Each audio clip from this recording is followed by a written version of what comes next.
1948 से पहले ये था फिलिस्तीन।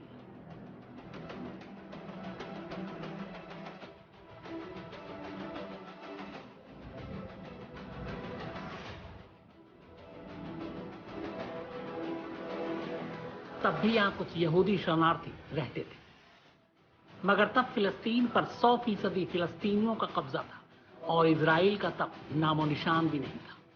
1948 में अंग्रेजों ने फिलिस्तीन के 2 टुकड़े कर दिए। जमीन का 55% टुकड़ा फिलिस्तीन के हिस्से में आया और 45% इजराइल के हिस्से में।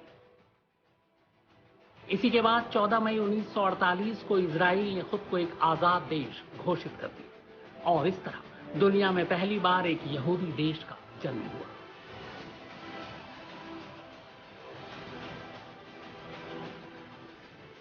मगर यरूशलेम को लेकर लड़ाई अब भी जारी थी, क्योंकि इजराइल और फिलिस्तीन दोनों यरूशलेम को अपनी राजधानी बनाना चाहते थे। फिर धार्मिक लिहाज से भी यरूशलेम न सिर्फ मुस्लिम और यहूदी बल्कि ईसाइयों के लिए भी बेहद खास था। तब ऐसे में संयुक्त राष्ट्र बीच में आया और उसने एक तरह से फिलिस्तीन के एक और टुकड़े किए।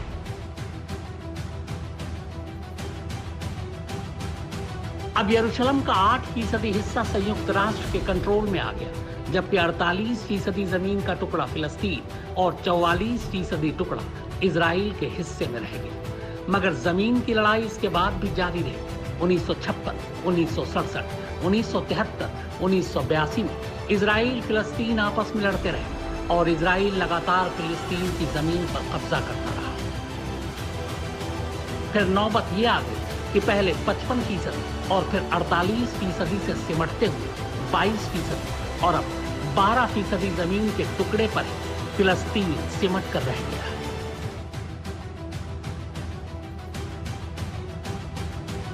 जबकि आधिकारिक रूप से यरूशलेम को छोड़कर इजराइल लगभग बाकी के 80% इलाके पर कब्जा कर चुका है।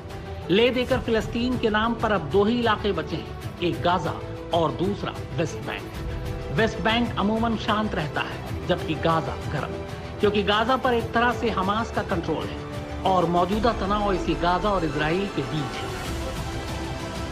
सारे रॉकेट और बम इसी गाजा से इजराइल पर गिराए जा रहे हैं और इजराइल इसी गाजा पर बम बरसा रहा है। How many Palestinian civilians killed is enough for a condemnation. We know a single Israeli is, but how many Palestinians? 200 Palestinians have been killed. A third of them children and women. What is the threshold for outrage? An entire family wiped out of existence is not enough. In the hours since the Council last met on this issue, the United States has been working tirelessly through diplomatic channels to try to bring an end to this conflict. President Biden spoke to Prime Minister Netanyahu and President Abbas yesterday. Secretary Blinken has spoken with senior Israeli, Palestinian, and regional leaders.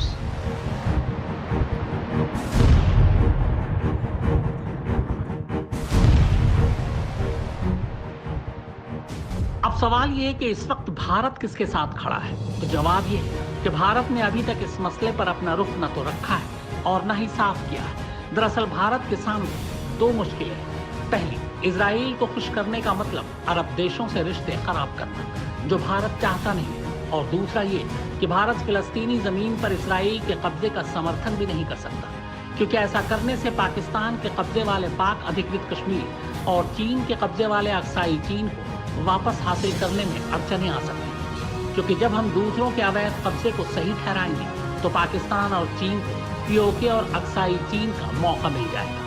इसीलिए भारत की शुरू से ही ये नीति रही है कि उसने फिलिस्तीन पर इजराइल के कब्जे का हमेशा विरोध किया है। एक गलतफहमी पैदा की जा रही है।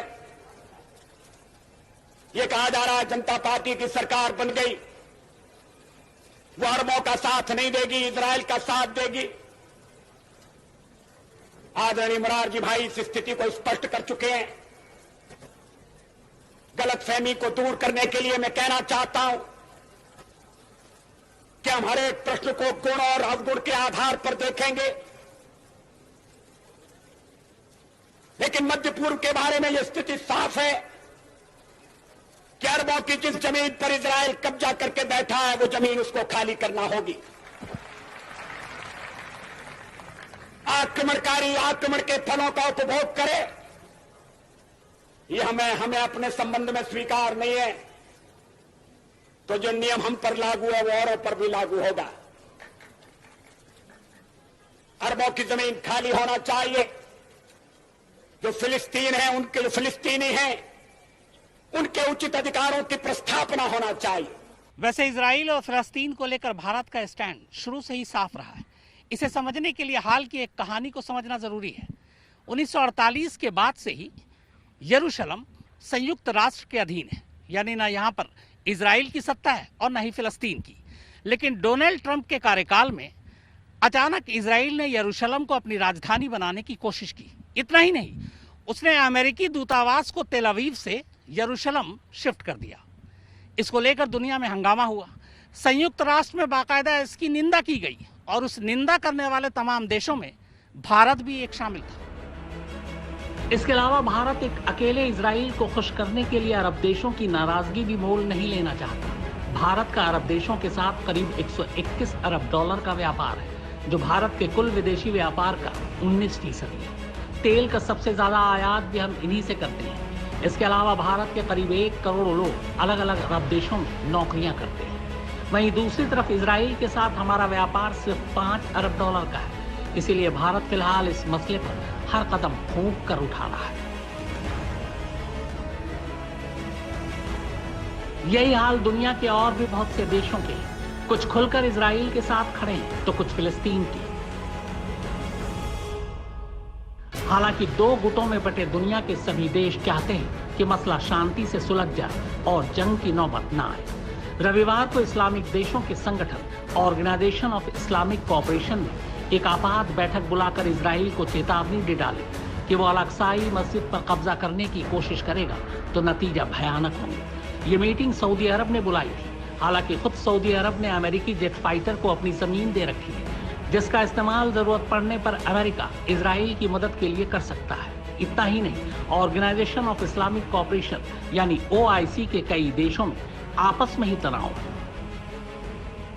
इजराइल और फिलिस्तीन को लेकर दुनिया का दो खेमों में बढ़ जाना चौंकाता नहीं है।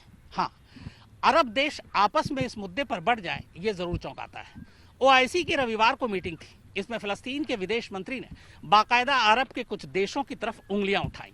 उन्होंने कहा कि जिस तरीके से उन्हें फिलिस्तीन का समर्थन करना चाहिए था, वैसा वो नहीं कर रहे। शायद उनका इशारा सऊदी अरब की तरफ था। हालांकि अरब देशों में आपस में ही लड़ाई है। सऊदी अरब की ईरान से नहीं बनती। उसी तरीके से सीरिया को लेकर भी इन तमाम लोगों की अलग अलग राय है।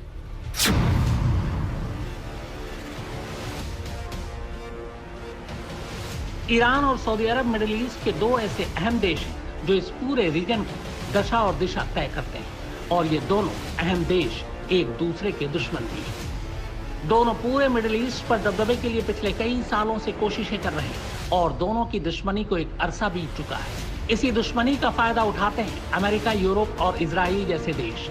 इस इलाके में ईरान के साथ जहां इराक, सीरिया, लेबनान, यमन और तुर्की जैसे देश हैं, वहीं सऊदी के साथ बहरीन, UAE और जॉर्डन जैसे देश हैं।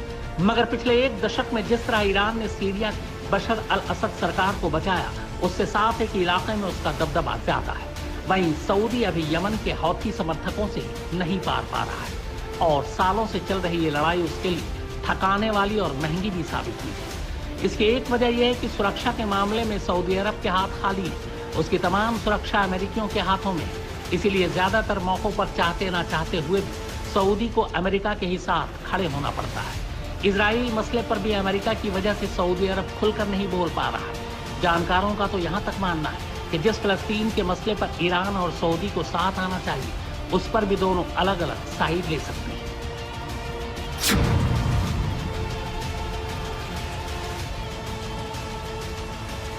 मिडिल ईस्ट में आर्थिक तौर पर जो देश मजबूत है और जिनका राजनीतिक रुतबा ठीक है, वो जंग में सीधे भले न शामिल हो, मगर प्रॉक्सी वार का हिस्सा हमेशा बने रहते हैं। सीरिया के मामले में भी यही हो रहा है। अरब के दोनों मजबूत देश पीछे से सीरिया की जंग में शामिल है। ईरान जहां सरकार के समर्थन में खड़ा है, वहीं सऊदी अरब असद की सरकार पलटने के लिए वहां के विद्रोहियों और आतंकी संगठनों को समर्थन दे रहा है। इसकी शुरुआत 10 साल पहले असद सरकार के खिलाफ हुए एक मामूली प्रदर्शन से हुई थी, मगर देखते देखते ये गृह युद्ध में बदल गया। दुनिया के बड़े बड़े देश इस जंग में कूद पड़े। अमेरिका और रूस जैसे देश सीरिया की जमीन पर अपनी ताकत का मुजाहरा करने लगे। हालत ये हुई कि 10 साल पहले सीरिया में फैली अशांति अभी तक जारी है। अब तक 3,80,000 लोग मारे जा चुके हैं। इनमें सबसे ज्यादा मौत ISIS के दौर में हुई, जिसे पीछे से सऊदी अरब या यूं कहें कि अमेरिका का समर्थन हासिल था। मगर जिस सांप को अमेरिका ने खुद पाला था, जब उसने पलटकर उसे ही काटना शुरू कर दिया, तब दुनिया को दिखाने के लिए उसे मिलिट्री ऑपरेशन चलाना पड़ा। एक आंकड़े के मुताबिक अभी भी अमेरिका और यूरोपियन देश सीरिया के करीब 10 खतरनाक संगठनों को पैसों और हथियारों से मदद कर रहे हैं।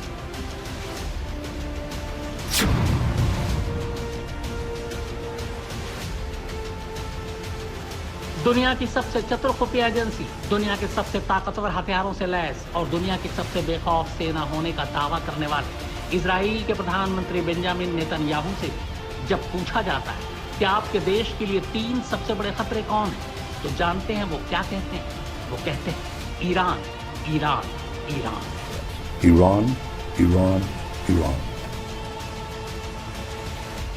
आर्थिक, राजनयिक और सामरिक तौर पर ईरान को पंगु बनाने की अमेरिका, यूरोपीय देशों और इजराइल की तमाम कोशिशों के बाद भी अरब में अगर कोई मुल्क खड़ा है तो वो ईरान ही है। वरना इराक, लीबिया और ट्यूनीशिया की मिसालें आपके सामने हैं, जिसे इन देशों ने मिलकर तबाह कर दिया। आज भी अगर इजराइल और अमेरिका जैसे दुनिया के सबसे शक्तिशाली देशों को मिडिल ईस्ट में कोई टक्कर दे सकता है, तो वो कोई और नहीं बल्कि ईरानी हुकूमत ही है। ईरान कई मौकों पर साफ तौर पर कह चुका है कि जब तक वो है तब तक जेरूसलम की अल-अक्सा मस्जिद को कोई हाथ भी नहीं लगा सकता। मौजूदा विवाद में भी शिया बहुल ईरान सुन्नी बहुल फिलिस्तीनियों के साथ ही खड़ा है। खुद हमास नेता इस्माइल हनिये ने उसके समर्थन के लिए ईरान का शुक्रिया अदा किया है। हनिये का कहना है कि इजराइल के खिलाफ लड़ाई सिर्फ हमास की नहीं बल्कि पूरे इस्लामी दुनिया की है। इजराइल को अपना अस्तित्व बचाने के लिए अगर सिर्फ ईरान से खतरा है तो उसकी 3 बड़ी वजह है, वो भी 3 तरफ से। पहली वजह राजधानी तेल अवीव के पश्चिम में गाजा पट्टी पर मौजूद फिलिस्तीनी संगठन हमास, जिसके साथ ईरान शिया सुन्नी का फर्क मिटाकर पूरी शिद्दत से खड़ा है। उसे न सिर्फ पैसों से बल्कि जंग के सामान से भी लैस कर रहा है। आज हमास अगर इजरायली सेना का मुकाबला कर पा रहा है तो उसकी बड़ी वजह ईरान ही है। ईरान से इजराइल के खौफ की दूसरी वजह है उत्तर दिशा में उसके पड़ोसी मुल्क लेबनान में मौजूद राजनीतिक संगठन हिजबुल्लाह, जिसका लीडर नसरुल्लाह के एक इशारे पर लाखों लेबनानी लोग इजराइल पर टूटने के लिए तैयार बैठे।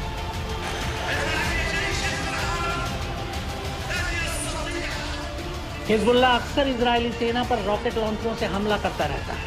इसे भी ईरान का समर्थन हासिल है और इसके लीडर नसरुल्लाह ईरानी सुप्रीम लीडर आयतुल्लाह खुमैनी को अपना लीडर मानता है। इजराइल के खौफ की तीसरी वजह है पूरब में मौजूद सीरिया, जहां के सरहदी इलाकों में ईरानी मिलिशिया की मौजूदगी है और जो हमेशा इजराइल के लिए खतरा बनी रहती है। इजराइल अपनी तमाम कोशिशों के बावजूद सीरिया में ईरान की मौजूदगी को खत्म नहीं कर पा रहा है। मिडिल ईस्ट में अमेरिकी दबाव के बाद भी इजराइल इस कोशिश में नाकाम रहा है।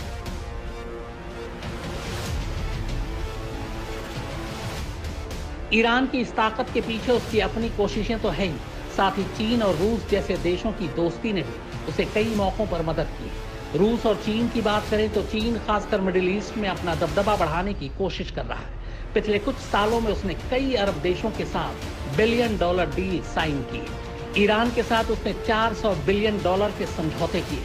मगर चीन अरब में ये सब कुछ क्यों कर रहा है, उसकी मंशा क्या है? दूसरे विश्व युद्ध के बाद से ही चीन मिडिल ईस्ट में एक्टिव हो गया था, मगर उस दौर में तेल और गैस की खोज होने के बाद अमेरिका यहाँ कूद पड़ा और तब से ही इस पूरे इलाके में अशांति का दौर शुरू होता है। जिन देशों ने अमेरिका की मनमानी को माना वो उसके दोस्त बन गए और जिन्होंने उसे नकार दिया वहां गृह युद्ध या किसी न किसी और बहाने से अमेरिका ने या तो हमला कर दिया या वहां की सरकारों को सत्ता से बेदखल करवा दिया। आज भी मिडिल ईस्ट में अशांति की जो सबसे बड़ी वजह है वो तेल ही है। जानकार मानते हैं कि एक बार जैसे जैसे इन देशों में तेल खत्म होना शुरू होगा, यहाँ फिर से शांति की बहाली होना शुरू हो जाएगी।